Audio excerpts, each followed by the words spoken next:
السلام علیکم ورحمۃ اللہ وبرکاتہ۔ الحمدللہ رب العالمین والعاقبۃ للمتقین والصلاۃ والسلام علی سید الانبیاء وخاتم المرسلین،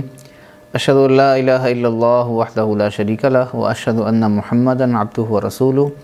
رب اشرح لی صدری ویسر لی امری واحلل عقدۃ من لسانی یفقہوا قولی۔ قال اللہ تبارک و تعالی فی القرآن المجید، اعوذ باللہ السمیع العلیم من الشیطان الرجیم، وَإِذَا قِيلَ لَهُمُ اتَّقُوا مَا بَيْنَ أَيْدِيكُمْ وَمَا خَلْفَكُمْ لَعَلَّكُمْ تُرْحَمُونَ۔ اور جب ان سے کہا جاتا ہے کہ بچو اس سے، یعنی اس عذاب سے جو تمہارے سامنے ہے اور جو تمہارے پیچھے ہے، تاکہ تم پر رحم کیا جائے۔ اللہ رب العالمین نے اس سے پچھلی آیات میں اپنی نشانیوں کا تذکرہ فرمایا، وہ نشانیاں جنہیں ہر بندہ دیکھ سکتا ہے اور ان سے نصیحت حاصل کر سکتا ہے۔ تو اللہ رب العالمین فرماتے ہیں کہ اتنی نشانیاں دیکھنے کے باوجود بھی یہ لوگ ماننے کی طرف نہیں آ رہے، یہ رسول اللہ صلی اللہ علیہ وسلم پر ایمان نہیں لا رہے، یہ اللہ عز و جل کی قدرت کے پر یقین نہیں رکھ رہے، تو ان لوگوں کو کیا کرنا چاہیے؟ اب انہیں ڈرنا چاہیے اس عذاب سے جو ان کے سامنے ہے۔ اور جب ان سے کہا جاتا ہے کہ ڈرو اس عذاب سے جو تمہارے سامنے ہے، سامنے سے مراد کیا ہے؟ وہ آفات جو انسان جن کو دیکھتا ہے، جیسے قحط ہے، زلزلہ ہے، سیلاب ہے، اور اسی طرح گزشتہ زندگی کے گناہ جو اس نے کیے اور دنیا کی زیب و زینت جو اس نے حاصل کی اور اس کی وجہ سے گناہوں میں مبتلا ہوا اور اس کی اس نے سزا بھگتی، تو ان چیزوں سے، ان عذابوں سے ڈرو۔ وما خلفکم، اور اس عذاب سے بھی ڈرو، بچو جو اس کے بعد آئے گا، یعنی تمہارے مرنے کے بعد، تمہاری موت کے وقت جو تمہیں فرشتے ماریں گے، پیٹیں گے، اور پھر موت کے بعد جب قبر کے اندر تمہیں عذاب میں مبتلا کیا جائے گا، اور پھر اس کے بعد میدان محشر میں جب تم اپنے گناہوں کے بقدر پسینے میں ڈوبے ہوئے ہوگے، اور اس کے بعد پھر جو ابدی جہنمی تمہیں بننا پڑے گا، آئندہ کی زندگی میں جو تمہیں سزا بھگتنی پڑے گی، ان تمام چیزوں سے بچو، اپنے آپ کو روکو اور دیکھو کہ رسول اللہ صلی اللہ علیہ وسلم جو دین لے کر آئے ہیں، جو باتیں ارشاد فرما رہے ہیں، وہ بالکل برحق ہیں، اور بالکل یعنی ایسی چیزیں ہیں جن پر یقین کرنا انسان کے لیے انتہائی آسان ہے، لیکن یہ اس وقت ہوگا جب انسان سوچے گا، غور و فکر کرے گا، اور جب انسان ایسا کر لے گا تو لعلکم ترحمون، تو پھر یقیناً اللہ رب العالمین کی طرف سے تم پر رحم کیا جائے گا۔ لیکن اللہ تعالیٰ ارشاد فرماتے ہیں ان لوگوں کی حالت کیا ہے؟ وما تأتیہم من آیۃ من آیات ربہم الا کانوا عنہا معرضین۔ ان کے پاس ان کے رب کی نشانیوں میں سے جب بھی کوئی نشانی آتی ہے تو یہ اس سے منہ پھیرنے والے ہوتے ہیں۔ جب بھی انہیں دنیا اور آخرت کے عذاب سے خبردار کیا جاتا ہے تو منہ پھیر لیتے ہیں، اور رب کی کبریائی، قیامت کی سچائی اور رسول کی حقانیت کی نشانیاں دیکھتے ہوئے بھی نہیں دیکھتے ہیں۔ اللہ تعالیٰ ایک دوسرے مقام پر ارشاد فرماتے ہیں وما تأتیہم من آیۃ من آیات ربہم الا کانوا عنہا معرضین فقد کذبوا بالحق لما جاءہم فسوف یأتیہم انباء ما کانوا بہ یستہزئون۔ ان لوگوں نے اللہ کی نشانیوں کو دیکھ کر بھی منہ موڑا، اور جو حق ان کے پاس آ چکا تھا اس کے آنے کے بعد انہوں نے اس کا انکار کیا، تو جس چیز کا یہ انکار کر رہے ہیں، جن خبروں کا، تو وہ ان کو گھیر لیں گی، اور پھر جن کا یہ مذاق اڑا رہے ہیں وہ ان تک جب پہنچے گی تو انہیں پھر پتہ چل جائے گا کہ ہاں، انبیاء کرام علیہ السلام جو فرماتے تھے، رسول اللہ صلی اللہ علیہ وسلم نے جو کچھ کہا تھا وہ بالکل برحق تھا۔ اور ایک جگہ پر اللہ تعالیٰ ارشاد فرماتے ہیں وَكَأَيٍّ مِّنْ آیَةٍ فِي السَّمَاوَاتِ وَالْأَرْضِ يَمُرُّونَ عَلَيْهَا وَهُمْ عَنْهَا مُعْرِضُونَ۔ زمین و آسمان کی کتنی نشانیاں ہیں، یہ وہاں سے گزرتے ہیں، ان کو دیکھتے ہیں، لیکن پھر بھی منہ موڑ لیتے ہیں، اور بسا اوقات تو صرف منہ نہیں موڑتے بلکہ مذاق بھی اڑاتے ہیں۔ وَإِذَا ذُكِّرُوا لَا يَذْكُرُونَ، جب انہیں نصیحت کی جاتی ہے تو نصیحت حاصل نہیں کرتے۔ وَإِذَا رَأَوْا آیَةً يَسْتَسْخِرُونَ، جب کوئی نشانی دیکھتے ہیں تو اس کا خوب مذاق اڑاتے ہیں۔ وَقَالُوا إِنْ هَذَا إِلَّا سِحْرٌ مُّبِينٌ، اور کہتے ہیں کہ یہ تو واضح جادو ہے۔ جیسے اللہ کے رسول صلی اللہ علیہ وسلم نے کفار کے مطالبے پر انہیں شق قمر کا جو معجزہ تھا وہ دکھایا، اللہ تعالیٰ کی قدرت سے چاند ٹکڑوں میں تقسیم ہوا، تو انہوں نے کہا کہ یہ تو إِنْ هَذَا إِلَّا سِحْرٌ مُّسْتَمِرٌ، یہ تو جادو ہے جو پہلے سے چلا آ رہا ہے۔ تو آج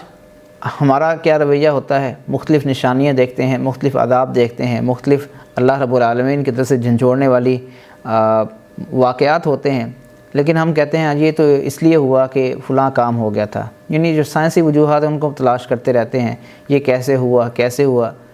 یہ زلزلہ آیا تو یہ پلیٹیں ہلی، یہ طوفان آیا تو اس لیے آیا، یہ قحط طاری ہوا تو اس وجہ سے ہوا، یعنی جو ظاہری وجوہات ہیں ان تک محدود رہتے ہیں، حالانکہ ہمیں یہ دیکھنا ہے کہ یہ تو کیسے کا جواب تو مل گیا ہمیں کہ یہ کیسے ہوا، لیکن کیوں ہوا یہ قرآن بتاتا ہے، یہ دین بتاتا ہے، اور اللہ رب العالمین نے فرمایا ہے کہ اس کے پیچھے اللہ رب العالمین کی قدرت اور طاقت ہوتی ہے کہ وہ انسان کو جھنجھوڑنا چاہتا ہے۔ اولا یرون انہم یفتنون فی کل عام مرۃ او مرتین، کیا انہوں نے نہیں دیکھا کہ ہر سال ایک یا دو مرتبہ اللہ رب العالمین کی طرف سے انہیں آزمایا جاتا ہے، ثم لا یتوبون ولا هم یذکرون، لیکن نہ یہ توبہ کرتے ہیں نہ نصیحت حاصل کرتے ہیں۔ وَلَنُذِيقَنَّهُم مِّنَ الْعَذَابِ الْأَدْنَىٰ دُونَ الْعَذَابِ الْأَكْبَرِ لَعَلَّهُمْ يَرْجِعُونَ۔ اللہ تعالیٰ فرماتے ہیں کہ ہم ضرور ان انسانوں کو چکھائیں گے چھوٹا عذاب بڑے عذاب سے پہلے، تاکہ یہ پلٹ آئیں، واپس آ جائیں، رجوع کر لیں، اپنی باتوں سے پھر جائیں، وہ غلط اعمال جو یہ کر رہے ہیں اس سے توبہ طائب ہو جائیں۔ لیکن انسان کیا کرتا ہے، ہم اور آپ کیا کر رہے ہیں؟ اللہ تعالیٰ ہمیں جھنجھوڑتے ہیں مختلف قسم کی تکلیفوں کے ذریعے، پریشانیوں کے ذریعے، مختلف قسم کے واقعات کے ذریعے، لیکن ہم کہتے ہیں یہ تو ہونا ہی تھا، یہ تو پہلوں کے ساتھ بھی ہوتا رہا، ہمارے ساتھ ہو گیا تو کیا ہو گیا۔ تو یہ انداز کفار کا ہے، اللہ تعالیٰ کے فرما بردار بندوں کا، مسلمانوں کا، اللہ پر ایمان رکھنے والوں کا، یا وہ لوگ جو اللہ تعالیٰ کے وجود کے قائل ہیں ان کا یہ انداز نہیں ہو سکتا۔ انہیں تو یہ چاہیے کہ جب بھی کوئی نشانی ان کے سامنے آئے تو اس پر غور و فکر کریں اور یہ دیکھیں کہ ہمارا رب ہمیں کچھ سمجھانا چاہ رہا ہے، ہم کچھ کرنا چاہ رہے تھے لیکن کچھ اور ہو گیا، تو اس کا مطلب یہ ہے کہ اللہ تعالیٰ ہمارے ساتھ یہ چاہتے تھے، یہ نہیں چاہتے تھے۔ تو ہمیں اپنی زندگی پر غور و فکر کرنے کی ضرورت ہے، اپنے اعمال پر، اپنے اخلاق پر، اور جو کچھ بھی ہم کرتے رہتے ہیں اس پر غور و فکر کرنے کی ضرورت ہے کہ ہمارے اس کام کا نتیجہ کیا نکلے گا۔ یہاں تک اللہ رب العالمین نے کفار کے جو اعتقادی ان کے اندر خرابیاں تھیں، بے عقلی اور عقلی طور پر جو بے حسی تھی ان کے اندر اور جو سنگ دلی تھی اس کا تذکرہ کیا۔ اب جو اگلی آیات ہم پڑھنے جا رہے ہیں ان کے اندر اللہ رب العالمین ان کی اخلاقی جو پستی تھی اور کردار کی جو خرابی تھی اس کا تذکرہ فرمایا ہے۔ اللہ تعالیٰ ارشاد فرماتے ہیں وَإِذَا قِيلَ لَهُمْ أَنفِقُوا مِمَّا رَزَقَكُمُ اللَّهُ، اور جب ان سے کہا جاتا ہے کہ اس میں سے خرچ کرو جو اللہ نے تمہیں دیا ہے، قَالَ الَّذِينَ كَفَرُوا لِلَّذِينَ آمَنُوا، تو وہ لوگ جنہوں نے کفر کیا ایمان والوں سے کہتے ہیں أَنُطْعِمُ مَن لَّوْ يَشَاءُ اللَّهُ أَطْعَمَهُ، کیا ہم انہیں کھلائیں، کیا ہم اسے کھلائیں جسے اللہ چاہتا تو خود کھلا دیتا۔ ان انتم الا فی ضلال مبین، تم تو واضح گمراہی میں ہو۔ یعنی یہ لوگ ایسے ہیں کہ ان کا جو تعلق اور رویہ ہے نہ اللہ رب العالمین کے ساتھ اچھا ہے، نہ اس پر ایمان لاتے ہیں، نہ اس کی نشانیوں کو دیکھتے ہیں، نہ اس کے پیغمبر پر یقین رکھتے ہیں، نہ آخرت پر ان کا ایمان ہے، اور نہ اللہ کے بندوں کے ساتھ ان کا رویہ اچھا ہے۔ جو اللہ تعالیٰ نے ان کو دیا، اللہ تعالیٰ نے ان کو نوازا، مال و دولت دیا، اللہ کا دیا ہوا خرچ ان سے جب کہا گیا کہ اللہ کے مخلوق پر خرچ کرو تو کہنے لگے کہ ہم کیوں کریں۔ اس سے معلوم ہوتا ہے کہ اللہ رب العالمین عمومی طور پر جو کفار ہیں، جو اللہ تعالیٰ کے نافرمان ہیں، انہیں زیادہ مال و دولت سے نواز دیتا ہے ان کی آزمائش کے لیے، اور اگر انسان مسلمانوں کو بھی ملتا ہے تو یہ بھی ان کی آزمائش کے لیے ہوتا ہے، اگر نہیں ملتا تو بھی آزمائش کے لیے، کیونکہ ہم اس دنیا میں آئے ہی آزمائش کے لیے ہیں۔ الذی خلق الموت والحیات لیبلوکم ایکم احسن عملا، اللہ تعالیٰ نے زندگی اور موت کا نظام پیدا کیا ہے تاکہ وہ آزمائے کہ تم میں سے کون زیادہ اچھے عمل کرنے والا ہے۔ تو جو لوگ زیادہ مال والے ہیں ان پر اتنی ہی زیادہ ذمہ داری عائد ہوتی ہے کہ وہ اپنے مال کو ان لوگوں پر خرچ کریں جن کے پاس نہیں ہے۔ وفی اموالہم حق للسائل والمحروم، اللہ فرماتے ہیں کہ جو اللہ کے نیک بندے ہیں ان کے مالوں میں ان لوگوں کا بھی حق ہے جو سوال کریں، اور ان کا بھی حق ہے جو سوال کرنے سے رکے رہتے ہیں۔ تو ہر ایک کو اس کی ضرورت کے مطابق دینا، اللہ تعالیٰ خود بھی دے سکتا ہے، اللہ تعالیٰ چاہتا تو ہر ایک کو اتنا دے دیتا کہ وہ کسی کا محتاج نہ رہتا، لیکن پھر اس طریقے سے دنیا کا نظام نہیں چل سکتا تھا۔ تو اللہ تعالیٰ نے یہ نظام ایسے ہی بنایا ہے، نحن قسمنا بینہم معیشتہم، ہم نے یہ زندگی میں تقسیم کی ہے، لیکن اس کے ساتھ ساتھ ہمیں آزمایا بھی ہے کہ کیا ہم دوسروں کا خیال رکھتے ہیں، اللہ کی مخلوق کی بھلائی کے لیے ہم کچھ کام کرتے ہیں یا نہیں کرتے۔ تو جب ان سے کہا جاتا کہ اللہ کے دیے ہوئے رزق میں سے اللہ کی مخلوق پر خرچ کرو تو کہتے